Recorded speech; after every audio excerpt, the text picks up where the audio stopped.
Welcome back to ABC of Storytelling 2.0, your weekly dose of tips, tricks, techniques, and secrets that help you tell better stories for business, for life, and for work.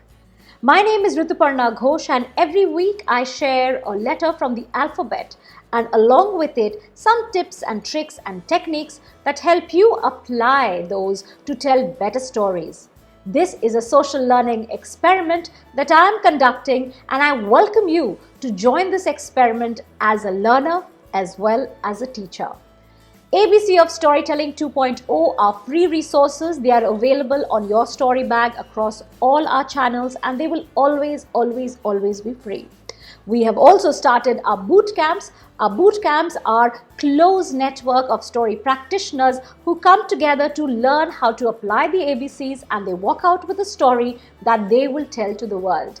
Again, like I said, it's a social learning experiment. We are welcoming people to come and exercise, polish their ABCs, apply them, and walk out with a story, and in that experience, share your journey of being a storyteller with other story practitioners.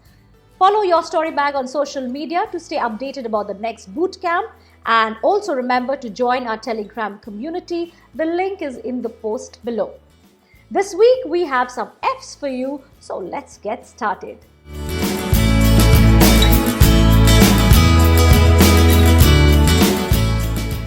When you think of a story, what are the many ways in which you can tell it? Or rather, what are the many formats in which you can tell a story? I began my career as a television journalist, as a producer.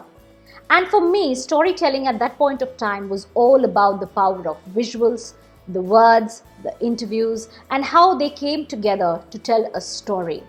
There the storyteller was me, who was the director, the producer, the scriptwriter of the show, but equally it was the subject of the film or the video or the show that I was producing.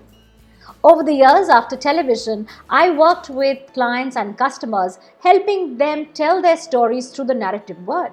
And there once again, one of my earliest projects was working with a technology giant, helping them tell their employee stories or creating or crafting their employer branding by gathering stories of hundreds of employees and telling them through a graphic novel.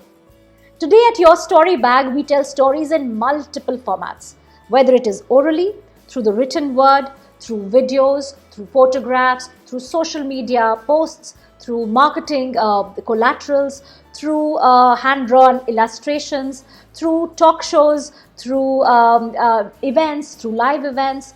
Our stories are formed and shaped and presented in many formats. The singular force that guides us in the entire storytelling exercise is the power of a story and the objective with which it is told. Like I said, every story has an intent, it has a purpose, and behind that purpose is the little clue of picking the right format in which the story can be told. It's equally fun to tell one story in multiple formats. Can I tell a story verbally, orally? Can I tell a story in a picture? Can I tell my story in a presentation? Can I tell my story in a video? Or can I tell my story through a hand-drawn illustration?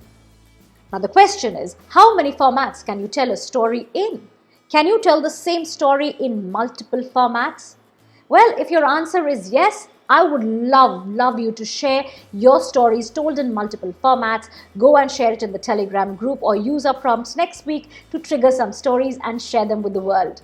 And if you don't know it, if you don't know how to tell that same story in multiple formats, wait for our boot camp where we will do just that. If you've ever written a college SOP, then perhaps you have been tempted to write a story that is not true. Or if you are a new team leader and you don't have the perfect story to make your debut as a team leader, then maybe you have been tempted to create one from your experience. Or maybe you're an entrepreneur who's standing there to make an investor pitch, and you don't have that perfect story that builds the credibility of your why. And then you are tempted to imagine something out of the air and tell it right there. These are exactly some of those examples when I've had to pull people back from telling a false story when there is no real story to be told. The thing about storytelling is that stories are built around authenticity and truth.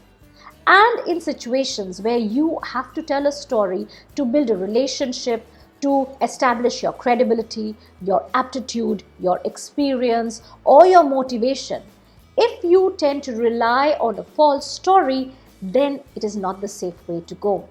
Stories are not based on falsehoods.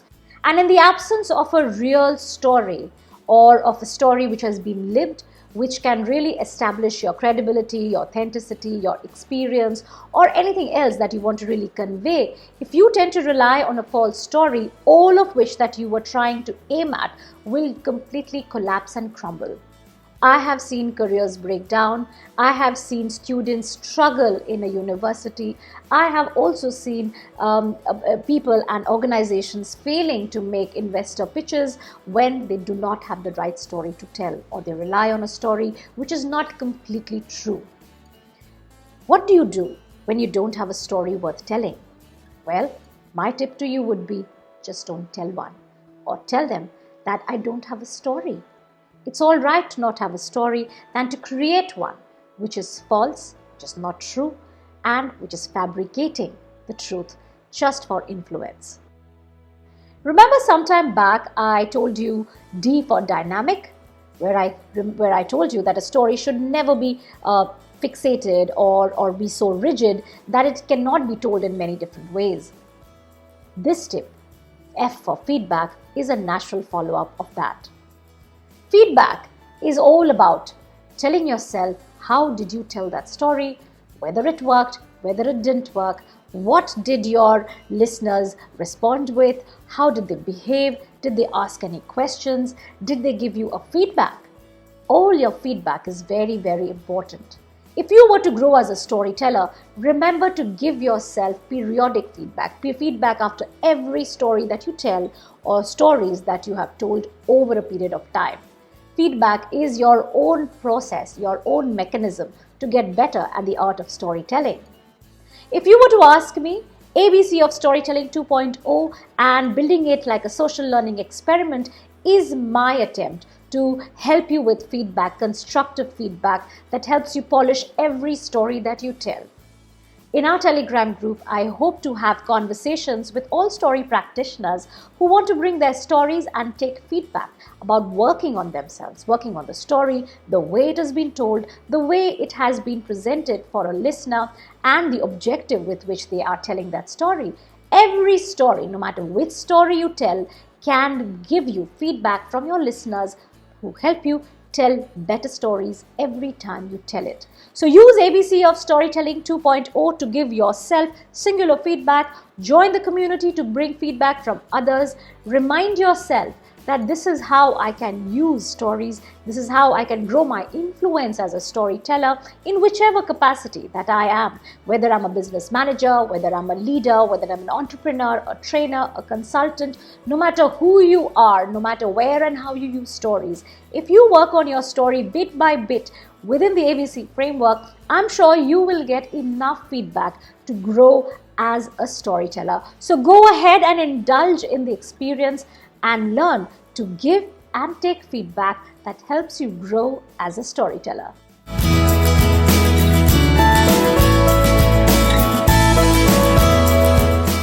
And that's all I have time for this week on ABC of Storytelling 2.0. We are on the letter F and we had 3 Fs for you. I will see you next week again with another letter with more tips and tricks. And in the following week, we will have some more tips, some more prompts to help you apply the Fs. Go ahead and join the Telegram community if you haven't, because this is a social learning experiment. This is a social learning experience that we want to enable our story practitioners to tell and learn from each other. Stay tuned for our boot camps because we will have many of those, because I am committed to help you become a better storyteller, to use stories for influence in your business, your work, and in your life. Until next week, happy storytelling.